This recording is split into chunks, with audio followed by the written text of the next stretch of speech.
good morning, good afternoon, good evening. You're listening to the Thai Expat Daily Show. I'm your host Kieran Mack and thanks for tuning in. Don't forget to like this video if you're watching us on YouTube and please do subscribe. We're also available on Apple Podcasts, Spotify, Amazon Music and a host of other podcast players. Now that that's all done, let's jump into today's show.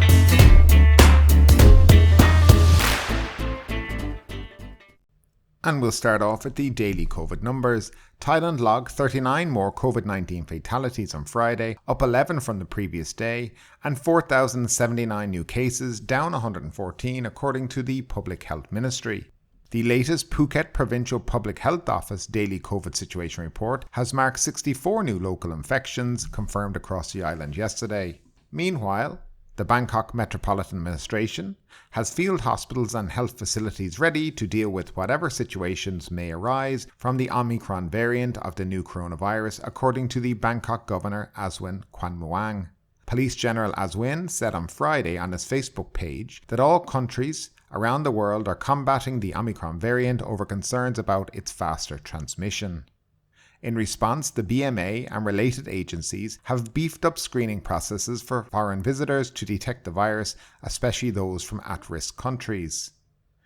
The BMA is ensuring its readiness to operate isolation centres and field hospitals by making sure there is an adequate number of beds and sufficient supplies of medication and medical equipment. Most BMA health workers have had a third vaccine dose and are regularly checked with antigen test kits while they strictly comply with universal prevention measures, according to Police General Aswin. Thailand's first Omicron case was a 35-year-old Thai-American businessman who tested positive after travelling from Spain via Dubai. There has been no confirmed report of a fatality or severe illness from the new variant. The BMA Health Department on Thursday worked with Bangkok District Office to investigate the disease in the district's 2 hotels where the infected man had visited. Officials collected samples from at-risk groups and also suggested prevention guidance for hotel staff.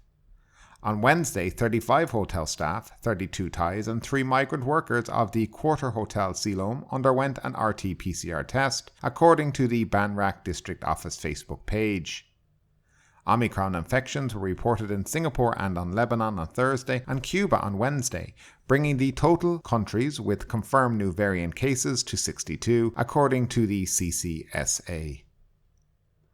And next up is a story in relation to the push to legalise casinos here in the Kingdom.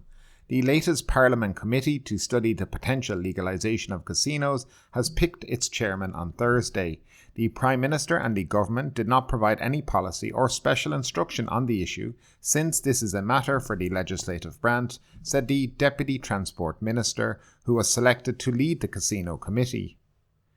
The matter must be studied in all aspects, including the pros and cons, impacts from abroad and impacts from neighbouring countries, Atirat said, and the aim is for the study to be done within 90 days as assigned, he added. Atirat will be working with 16 other deputy chairmen of the committee, which include members of the opposition and the coalition. The 60-member committee was set up after the parliamentarians voted 310-9 to look into a proposal that would allow legalised casinos to be set up in the country. The idea is to attract more tourists to the country after the COVID pandemic wreaked havoc on the tourism industry. Apart from the state lottery and horse racing, all other gambling activities are illegal in Thailand. Such a proposal has been made by many governments before, but nothing has ever come to fruition. But casino advocates say that these entertainment venues will create jobs and revenue for the government. However, critics worry that gambling could lead to moral issues and how to properly regulate and tax the establishments. This clash of opinion has caused a long-standing deadlock, ultimately eliminating any progress on the development of such entertainment venues. Chada Taised, the Bumjai Thai Party MP for UT Thani and a member of the latest casino committee, said that the country urgently needs to boost its revenue in COVID's wake. He added that casinos should be built at airports to provide services for tourists while they are waiting for their planes. He said Macau, the world's largest gaming hub, is currently under pressure from China as the mainland is cracking down on money laundering activities. And as reports emerged that Macau's gaming regulator has ordered their junket operators to stop offering credit to customers, Chada believes that it is now a good time for Thailand to use this opportunity to rake in the cash. If the government wants to do it, it can be done, but so far nobody dares to do it, Chadha said. He urges that regulations can be put in place to ensure only middle-income adults will be able to enter the casinos, as such rules are already being applied in other countries. If we're going to have it, we must do it soon, he added. Do not forget that more than 100 such committees have been set up before, but they were all talk, nothing occurred. But this is the right time to make this happen. So, what do you think about this, guys, out there? Do you think Thailand should legalize gambling and casinos here in the country? Or do you think it's a bad idea? If you look around the world, many countries have done this to boost their tourism. And some of the Asian countries even focus solely on tourists and foreign people to be able to use these casinos. So I wonder what you think out there. Do you think it's a good idea? Do you think it's a bad idea?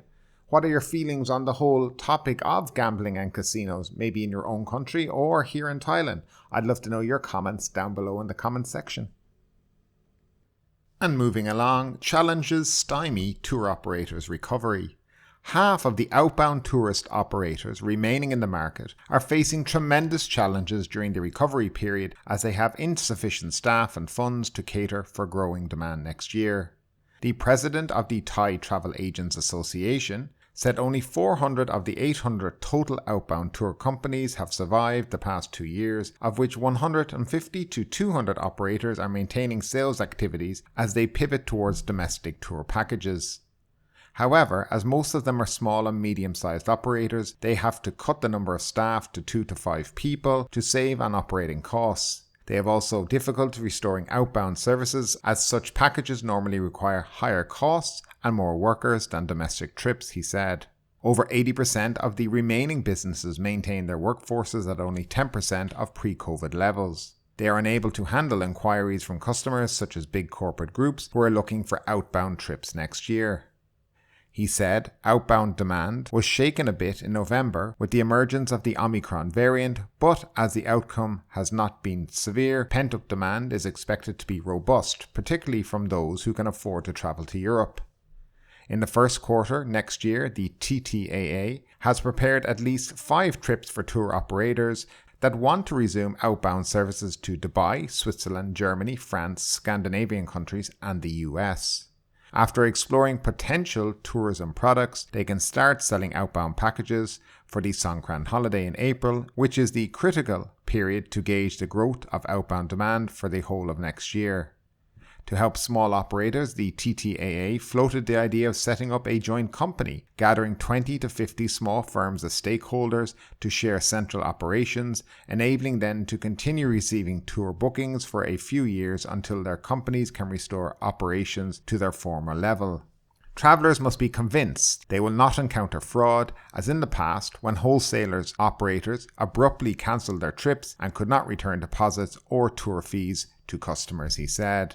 Mr. Suttipong said the TTAA already held a preliminary discussion with members about the joint company and plans to discuss the issue further on December 17th to decide on an organisational structure. However, if most members are not ready to incorporate, the association needs to seek another way to help mitigate the impact of the pandemic.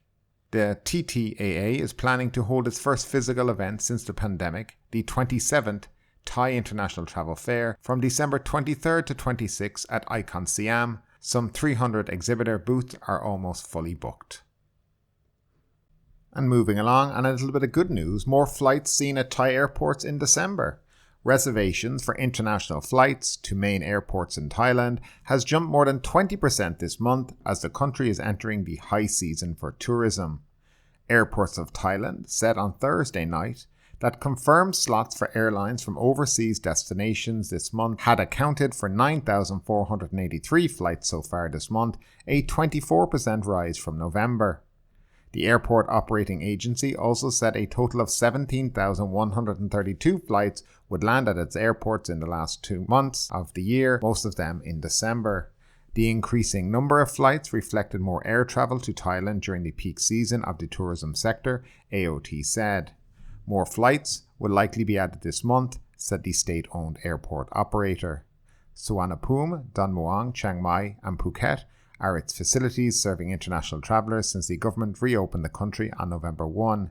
A total of 186,938 travellers entered the country since the reopening, mainly through Suvarnabhumi, Don Muang and Phuket, according to the Department of Disease Control data on Wednesday. Americans and Germans were the top international visitors arriving in the kingdom.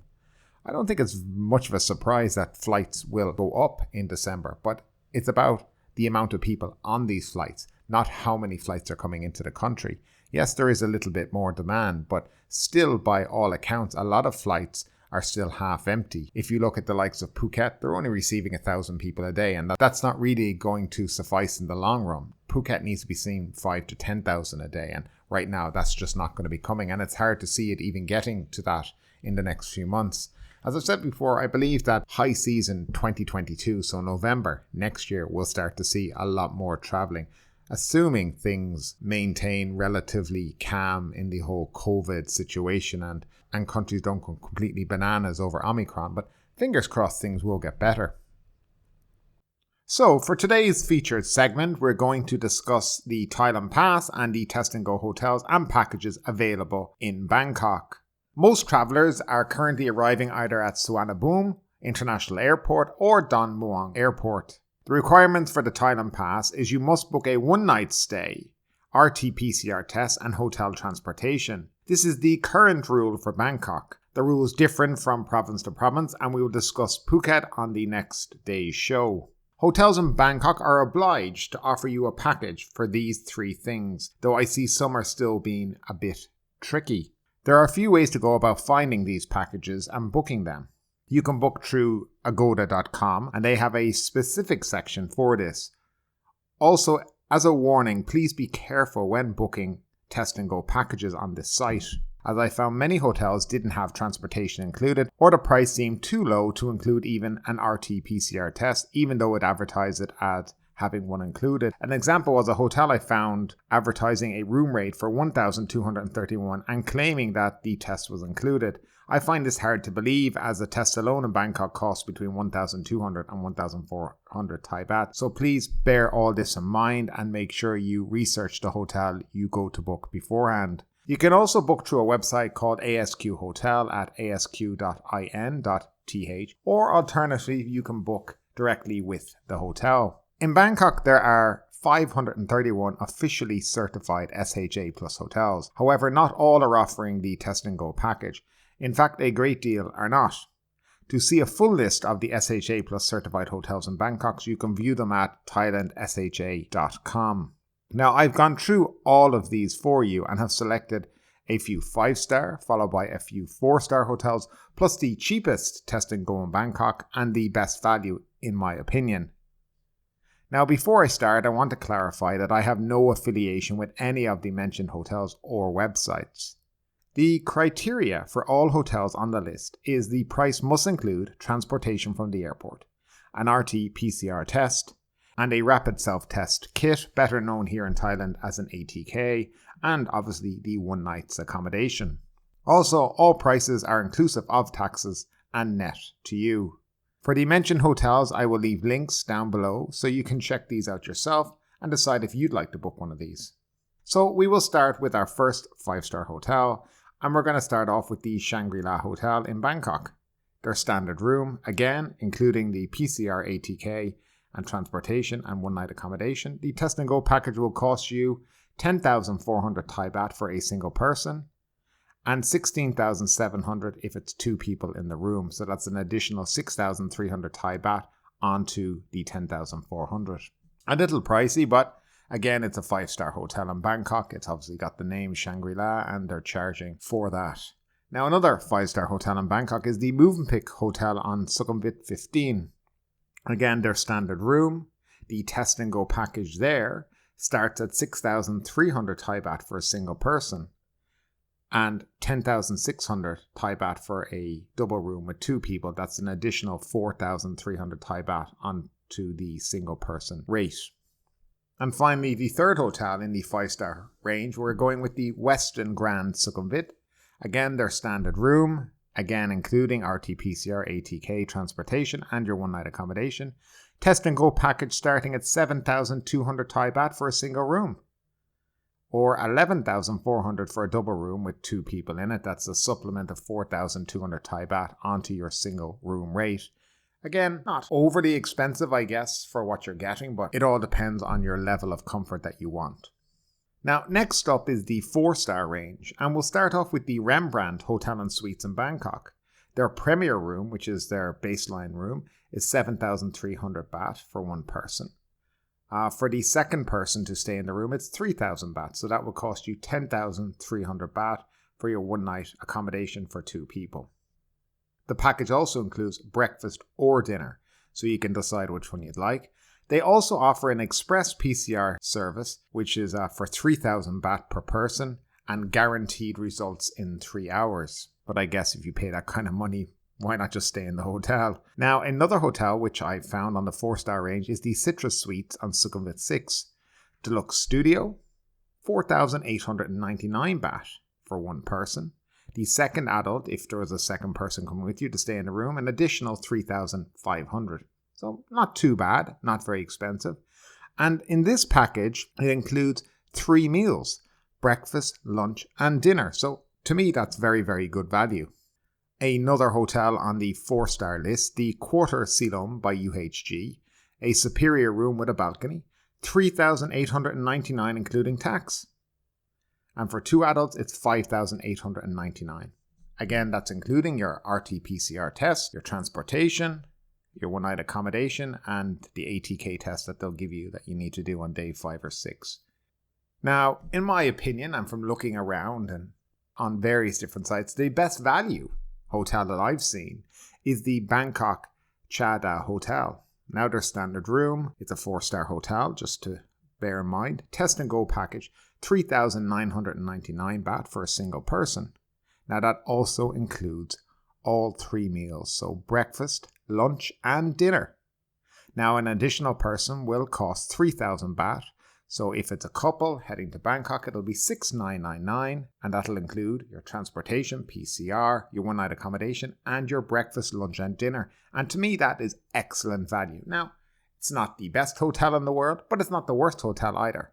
And for one night, if that's what you're looking for, I think it's an excellent value, especially having your meals included. And finally, the cheapest test and go package in Bangkok. Now, there's a few, so I've just chosen one of them, is the Sinsari Lad Prao 130.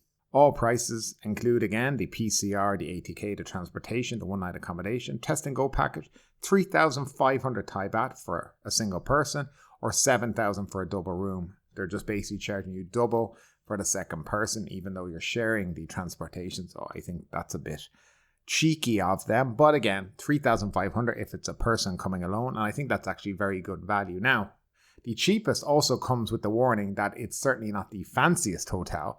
But if it's just one night you are looking for and you're on a budget, then it's certainly a good choice and worth considering. I mean, at the end of the day, once you get your test results, you can leave and head on to your next destination. So there you go.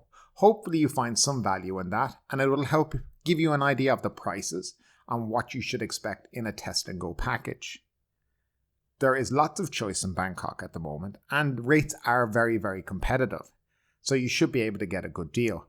Just remember that if you are going to a hotel and it's your first night, your package needs to include your transportation, your RT-PCR test, your one-night accommodation, and the ATK test that they'll give you to do your test on day 5 or 6 or whatever it may be.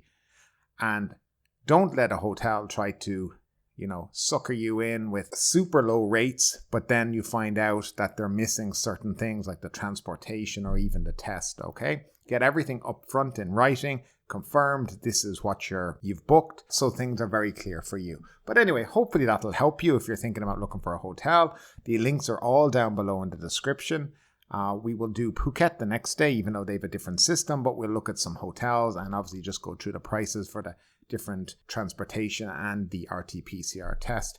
And with that, we'll probably move on to our next story right now. Moving along, warning of excessive PM2.5 dust in and around Bangkok on December 15 to 18. People living in Bangkok and its surrounding areas have been advised that accumulated PM2.5 dust in the atmosphere will exceed safety levels from Wednesday through Saturday of next week. The Director General of the Pollution Control Department said air quality across the country, including Bangkok, remained well within the safety standard of 50 microns since measurements were taken at 7 a.m. this morning. Provinces with the best air quality yesterday were Lampang, Chiang Mai, Phetchabun, Buriram, Lopburi, Kanchanaburi, Suphanburi, Rayong, Chonburi, Yala, Nakhon Si Thammarat and Phuket.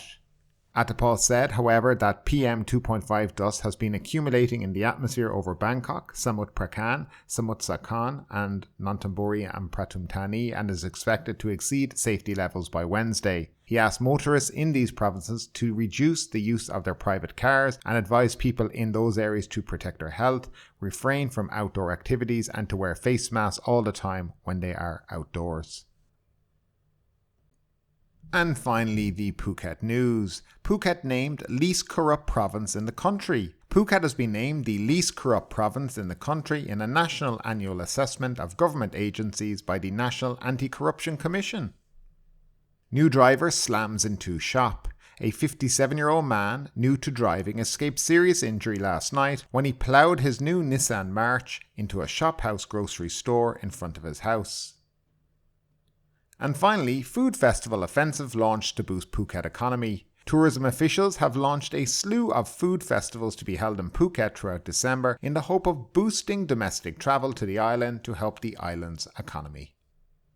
But ultimately, with this story or anything else that stood out to you today, I'd love to know your thoughts in the comments down below. Because yes, this is a news show, but it's also a conversation. Now keep that conversation going, make sure you like this video, subscribe to the channel, share the video, and do all the good stuff that does help that YouTube algorithm. But ultimately, my name is Kieran Mack, you've been listening to the Thai Expat Daily Show, and we will see you next time.